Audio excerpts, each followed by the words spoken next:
Yo, what's up guys? You won't believe this one little wind turbine can actually generate 220 volts of electricity every single day. And guess what? Today, we're building a completely free rooftop wind power system. That's right, free energy, baby. Say goodbye to those scary electricity bills and let the wind do the work. Let's get into it. Alright, first things first, we're starting with a 3D design file. This part is all about fixing the main shaft in place. Gotta make sure it's solid, because if the shaft wobbles, the whole system's going down with it. Oh my god, guys. Can you believe this? These two shafts took 36 hours to print 36. I mean, that's like a day and a half of non-stop printing. This isn't a 3D print, it's a full-time job.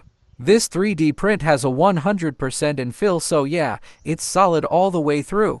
It's actually pretty heavy and really tough, which is perfect for making sure everything stays strong and stable. No flex, no nonsense, this thing's built like a tank. The gear that connects the generator motor to the wind turbine. Yep, that's 3D printed too, guys. We're going full custom here, no store-bought parts, just pure DIY engineering. So these are all the 3D printed parts I've been working on. Everything here was designed with precision. We've got 2 gears and 2 shafts, all measured down to the millimeter. Every hole, every edge is spot on. So the bolts and bearings fit perfectly without any hassle. This isn't just printing, it's precision engineering at home. Alright, next up, let me walk you through how this wind turbine actually works. It uses 2 gears, 1 big gear and 1 small gear. When the big gear spins, it drives the smaller one to spin a lot faster. This setup is what we call a legendary speed increasing gear combo. It takes the slow rotation from the turbine and cranks up the speed on the motor shaft. And why does that matter? Because the faster the motor spins, the more electricity it can generate. Simple as that. Now over here, I've designed a super compact custom nut that locks everything in place. Once you screw it onto the D shaft of the generator motor, it's solid, no wiggle, no worry. And right here, I've got all the components ready to go for today's build. Most of these are recycled parts pulled straight from old household stuff. We're talking true budget engineering, folks. Turning junk into genius. You guys want to know where I got this piece from? Believe it or not, I salvaged it from one of my mom's old wardrobes. I took it apart, and now it's gonna be the support frame for our generator setup. Let's just hope my mom doesn't find out, or this might turn into a whole different kind of DIY project. And now, I'm gonna do a quick test fit to see if everything lines up. Check this out, the holes I designed match up perfectly with this aluminum bar. It's a snug fit, absolutely perfect. Like it was meant to be. Next up, I'm gonna use a 90mm PVC pipe and I'm gonna cut it right down the middle. So stick around and watch how I'm gonna turn this simple pipe into something way more useful. Let's see how it goes. This is absolutely perfect, guys. These aluminum rods I pulled from that old cabinet. Turns out they're all the same length, like exactly the same. That means the wind turbine blades are gonna be more balanced and spin way more smoothly. Sometimes the best parts really do come from old junk. Alright, time to roll up our sleeves and get to work. First, I'm gonna install the bearing into place. Now, there was a small mistake here, the hole's a bit too tight. So I'm gonna drill it out slightly to get a better fit, and then press the bearing in properly. Little hiccup, but nothing we can't fix. Hey you! Yes, you watching this video right now. Got a minute? Hit that like button, smash subscribe, and drop a comment below to show some love. It really helps me out and gives me the motivation to keep making even better videos for you guys.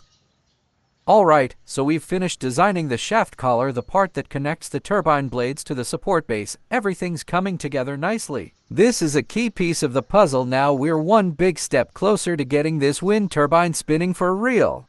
And now, I'm gonna use some AB glue. AB glue is a 2-part adhesive. When you mix the 2 components together, it creates a super strong bond. It's perfect for joining metal to plastic, and once it sets, they're basically inseparable. Solid stuff, guys. Right now, I'm gonna install the support frame for the turbine blades. I'm going with a 3-blade setup, so I'll be using 3 aluminum bars on top and 3 on the bottom. It might look simple, but trust me, it's surprisingly sturdy. I just found this piece of PVC pipe from my dad, no idea where he got it from, but hey, it's mine now. I cut it into smaller sections, then cut those in half again. After that, I used a high-powered heat gun to soften the plastic. so I can open it up and shape it into turbine blades. DIY magic, folks turning mystery pipes into clean energy. We're only using 3 blades for this build, guys. Of course, you can add more blades if you want, but that'll cost more. This is just a small personal project, so I'm keeping it simple with 3 blades only, budget friendly, but still gets the job done. Oh my god, guys, look at this. I barely blew on it, just a little puff of air, and it's already spinning. The blades are super well balanced, and even the slightest breeze makes the turbine spin like crazy. It's honestly a perfect design. Everything turned out just right. I'm gonna give it a coat of glossy black paint just to make it look a bit more stylish, you know? Function's important, but hey, a little aesthetics never hurt. Since I'm still looking for the right generator, I've temporarily installed this small one just to test if everything's spinning smoothly. Once I find a more powerful generator, I'll swap it in and hook it up to the wind turbine properly. This is just a test run, but so far, things are looking good. Everything's looking pretty stable now, so it's time to install the actual wind turbine generator. This one's the real deal, a proper generator with way more power output than the test motor. Let's see what this thing can really do. Oh my god, the wind is going crazy right now, guys. I'm starting to wonder, if this thing generates too much electricity, am I gonna get zapped or what? Look at it, the wind is seriously strong today. If you're ignoring free energy like this, man, you're really missing out. And today, I'm also hooking it up with a small solar panel, just a tiny one. This panel puts out about 15 volts, so it's not huge, but hey, every bit counts. And today, I'm also adding in a charge controller and a few diodes. Diodes are awesome little components. Think of them like one-way valves for electricity. They make sure the current only flows in the right direction, so the power from the solar panel doesn't accidentally flow back into the wind turbine. Instead, it goes straight to the charge controller to charge the battery and eventually feed back into the grid. And of course, we can't forget about capacitors. These little guys play a super important role in any circuit. They help stabilize the voltage, smooth out fluctuations, and reduce electrical noise, all of which keeps the system running more reliably and efficiently. Small component, big impact. Next up, I'm gonna connect everything to a battery storage system. This is where we'll store the energy coming from both the solar panel and the wind turbine. Then, we'll run that stored power through an inverter, which steps it up from 12 volts to 220 volts. With a 3000 watts output. That way, we can actually use it to power various household appliances, clean energy, straight from your rooftop, ready to use. So, what do you guys think about this video? Did you enjoy the content? Drop a comment below and let me know. I'd love to hear your thoughts. It's a beautiful day today, guys. I'm gonna try disconnecting the solar panel just to check if we're actually getting any power. And boom, you can see it right on the charge controller. The battery is charging. Alright, time to do a little test with a fan, something every household has, right?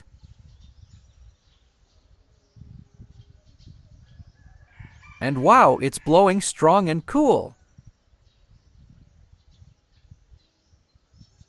No more worrying about electricity bills now, huh? Let's try it with a 100 watts light bulb too, just for fun. Oh man, that is bright. This setup is really working, guys.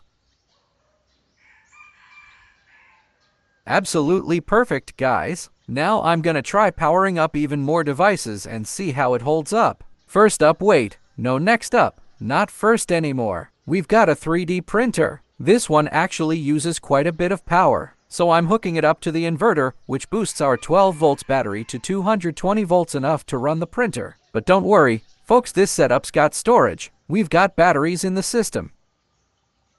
When there's wind, it charges the battery. When there's sun, it charges the battery. No wind but sun, still charging. No sun but wind, still charging. The energy's always being stored, and when we need to use it, boom, it pulls straight from the battery. Clean, reliable power anytime, anywhere.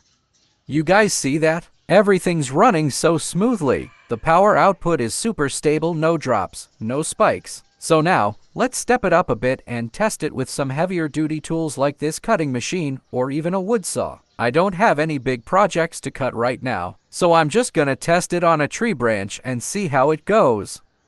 Wow, that's super smooth, guys. This inverter's got a 3000 watts capacity, and the cutting machine I'm using only pulls about 700 watts. So it's running effortlessly. No sweat at all. Plenty of headroom left for even bigger tools if we need them.